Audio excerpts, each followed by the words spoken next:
Well, hi, everybody. The Knights have lost 4 in a row, and the best team of the bunch is probably the one coming to T-Mobile Arena tonight.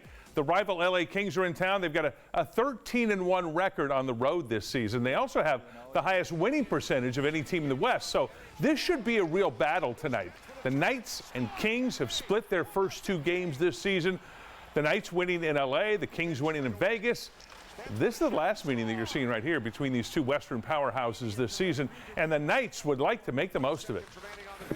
Yeah, big matchup. I know how good they are. They're really good offensively, so we got to manage pucks better than we did tonight for sure. And like I said, we just got to be ready and do better for sure. Well, they play well everywhere, and I know their home record is not as good as their road, but they're a good team. We were up there and played them. It was a really good game. Well, we need to keep the puck out of our net. It's one thing we need to do, and they're very good at it. Yes, indeed. The Knights at the Ducks last night with Logan Thompson in net. Had a rough outing in Carolina, another one at Anaheim last night. The Ducks are just not a very good hockey team. They lost 8 of their last 9 at home, and they smacked the Knights around in the first period. First goal here, Brett Leeson tips it in, goes past Thompson, and the replay shows it was just sort of one of those fluke goals, but those count like the other ones, okay?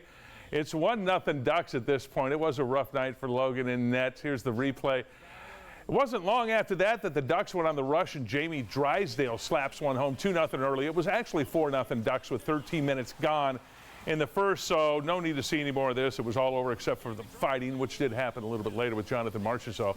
Mix it up with Illa Lubechkin behind the net. This one goes down 5-2 Ducks. Knights lose their 4th straight. Raiders hit the road this weekend, of course, for a game in Indianapolis. A win here will keep them in the playoff hunt. It's been a crazy ride since Antonio Pierce took over as interim head coach. The Raiders won their first 2 games and got shut out by the Vikings, and after that scored 63 against the Chargers.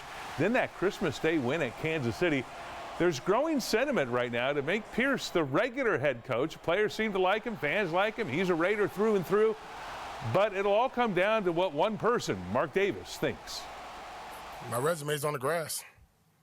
Which one? I can put up a fancy presentation. I've seen that before. I can put up stats. I can put up my resume. But the best thing that happened for me was the opportunity. Just follow me on this one.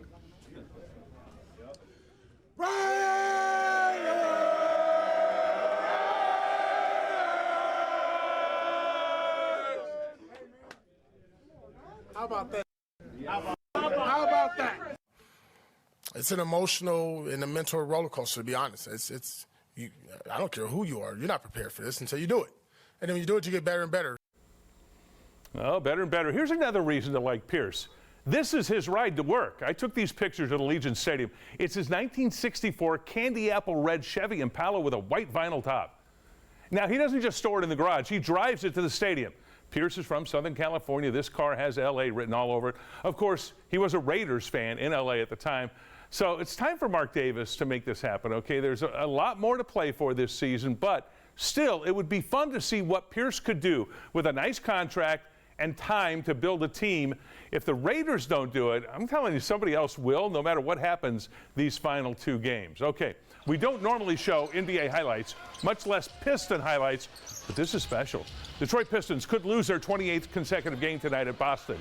At last check, the Pistons here in the dark jerseys actually have the lead in the 4th quarter.